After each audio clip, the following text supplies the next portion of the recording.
We have this urban legend in my city called the Wrong Way Man. Supposedly, you might see him standing on the side of the road when you're driving. Some say it's always when you're on your way home. I've seen pictures of the Wrong Way Man. They circulate among us by text message.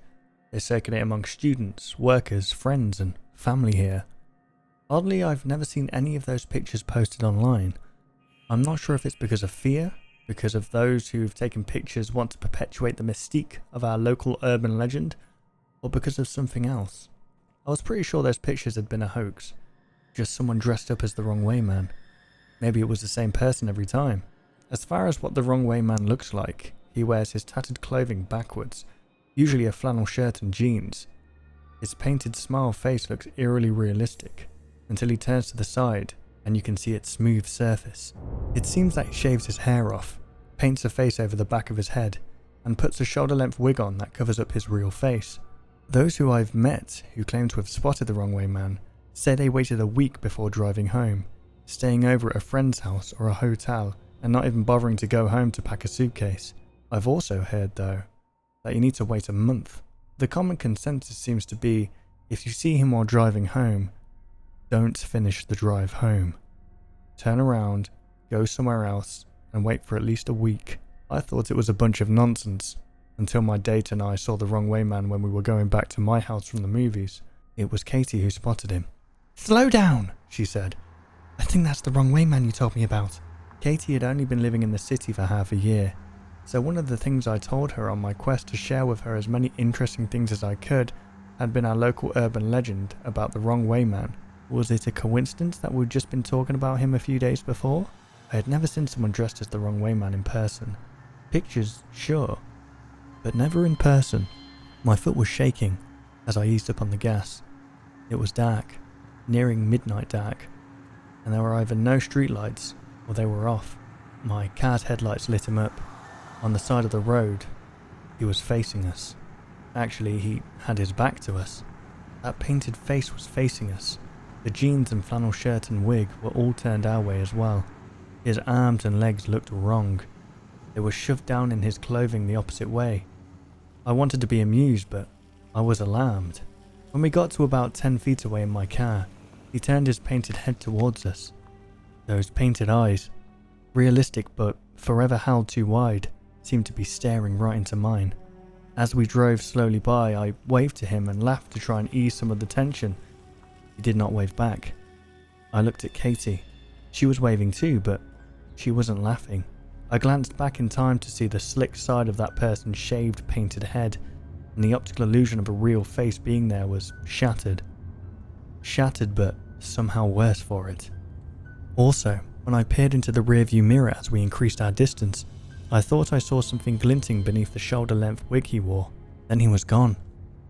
Lost to the darkness. I picked up speed. He hadn't been walking, but somehow I was worried he was coming after us too quickly. "So what do we do now?" Katie said. "We can't go to your home, or mine." I glanced at her, and soon we both started laughing. "Well," I said, "after tonight, we'll be able to tell everyone around that we saw the Wrong Way Man and went immediately home." "I wonder who was pretending to be the Wrong Way Man," Katie said. "I wonder why they were doing it. Do you think we should turn back around and try to talk to them?" "I'd rather we didn't," I said. "They could be dangerous, but I'm sure it's just someone looking to keep the urban legend alive." "It's your car," Katie said, "but if it was mine..." "All right," I said. "We'll turn back around. My grandpa used to say, if you're in doubt which turn to make, you can always make a U-turn until you figure things out." He used that as a metaphor for life. But as I did my U-turn, my heart was thrashing into my chest. We drove down the entirety of that dark street without seeing that person again. It was a couple of miles long in that direction, so there's no way they could have walked or run the distance so quickly. Katie and I decided that the person dressed as the Wrong Way Man must have left the shoulder of the road for the surrounding woods. The idea of them hiding in the woods as we drove by again made me feel like I had spiders crawling over my flesh. We did another U-turn, and during that whole time, I kept glancing around in case that person jumped at us from out of nowhere, but soon we were headed back in the direction of my house with no second look at the Wrong Way Man. Katie and I tried to laugh it out, and we tried talking about other things, but both of us were pretty scared. We couldn't stop chatting about everything and nothing, or glancing out the windows or into our side mirrors. We turned into my subdivision, Then we turned onto my street, and everything changed. As soon as we turned onto my street, we started to go backwards instead of forwards. "Did you put it in reverse?" Katie said. Her hand was gripping my arm. It was as cold as ice. I stopped the car. Both of us were looking down. The car was in drive. I took my foot off of the brake and put it onto the gas pedal again. The houses, familiar houses I saw every day when coming home, were moving away from us. "Maybe something's wrong with my car," I said. But when I tried driving forward again, I looked to the side and then in the rearview mirror. We were not moving. Not according to those views. In front of us, the houses receded every time I put my foot on the gas, but from the side and rear it appeared that we were standing still. On my street, everything was well lit. There were tons of streetlights, so we couldn't argue it away as if it had anything to do with limited visibility. "Let's get out of here," Katie said. Her voice was almost a whisper. "Yeah," I said in a similar way. "How are we going to leave?" "Put it in reverse." When I put my car in reverse and tried that, we actually moved forward. But to the side and rear, once again we seemed to have not moved, like we were caught just past the entrance to my neighbourhood. It was when Katie and I had stopped the car and were debating getting out that we spotted someone coming towards us on the sidewalk. They were approaching us from the front of the vehicle, so I'm not sure how accurate the distance was. It seemed like they were already about 20 feet away. I don't know why it took me so long to realise this. Maybe it was because I didn't want to, but I recognised my neighbour by the back of his head and by his body shape, which was somewhat atypical. I'd seen him often, stooped working in his garden while I was driving by. He was walking backwards towards us. When he got closer, he stopped. Then he began shouting, "Yeah, boy!" over and over again, standing stock still, his back to us. Only later would I realise he had been saying "help me" in reverse. I rolled down the window. "Mr. Nelson?" I said. "What's the matter?" He stopped shouting. Now that my window was down, I could hear his body creak and snap. Blood poured out of fissures as the joints of his arms and legs changed drastically. When Mr. Nelson's head twisted all the way round towards us, I was sure that I saw the light go out of his eyes. Then, whatever had taken over Mr. Nelson made a first step forward with the new architecture of his body. Katie and I both began to scream at that first step. I rolled up the window as Mr. Nelson loped around on strange, inhuman legs. His kneecaps and elbows had become stretched and exaggerated from being reversed.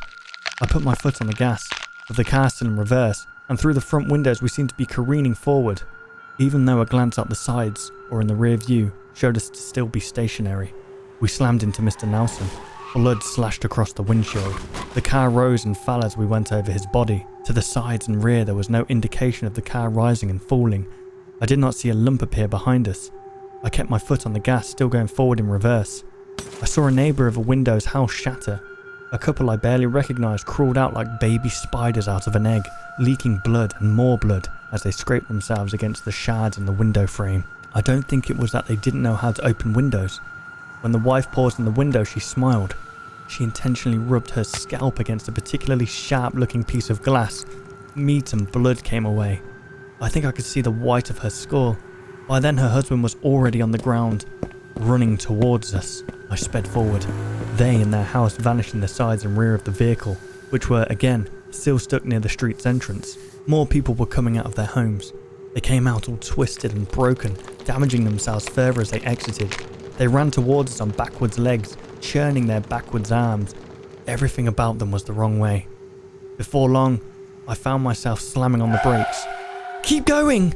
Katie yelled. "They're going to catch up with us!" Ahead I saw my own driveway. Someone that looked like me was talking to another person with a painted face. The painted face nodded. Up and down it nodded like a real face would do. Then, when I saw the wig shuffle and move seemingly on its own, I realised that the true face under that wig was talking, moving its lips, breathing. The wrong way man was talking to me, or someone who looked like me. At the same time, Katie was reaching over me, trying desperately to put her foot on the gas. A couple of twisted pieces of bones and meat collided with the windshield. Two faces with bunched up folds of necks leered at me out of glazed eyes. These were faces I should have recognised. Their twisted arms continued to beat at the window. Even their eyes told me that no one was home. A spider's web of crack spread across the windshield. Its grooves caught blood.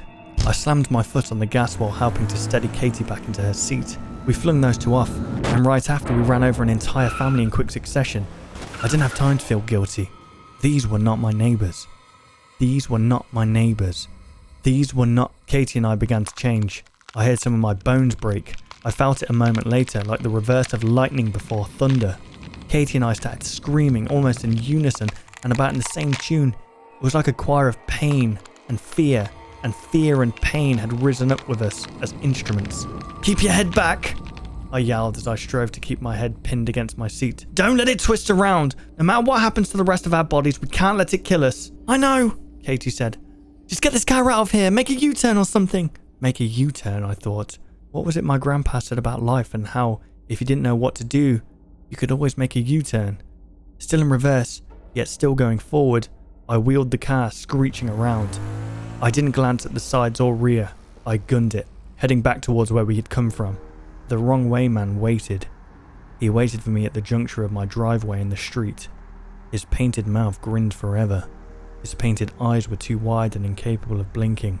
We passed him and drove out of the neighbourhood. Katie and I weren't out of the woods though. I was able to get us to a nearby gas station before my legs and arms, which were partway reversed and leaking blood, completely gave out. We crawled out of the vehicle and onto the cold, hard concrete of the gas station. I blacked out almost at once, but Katie tells me she retained consciousness until the ambulance arrived. I don't envy her. We spent months in the hospital with broken bones and torn ligaments and muscle. I think the only thing that saved us from permanent damage might have been the seats of our vehicle resisting our changes. We told the doctors we had been in a car accident. They shook their heads at us and kept asking questions. I did go back home eventually. We both did. The reason I went was because one of my neighbours that we had run over with my car came to the hospital to visit me. They seemed completely fine, as if nothing had happened and the wrong way man had never changed them.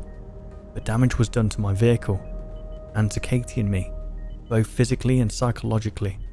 And while our bodies are on the mend, I don't think we'll ever be the same.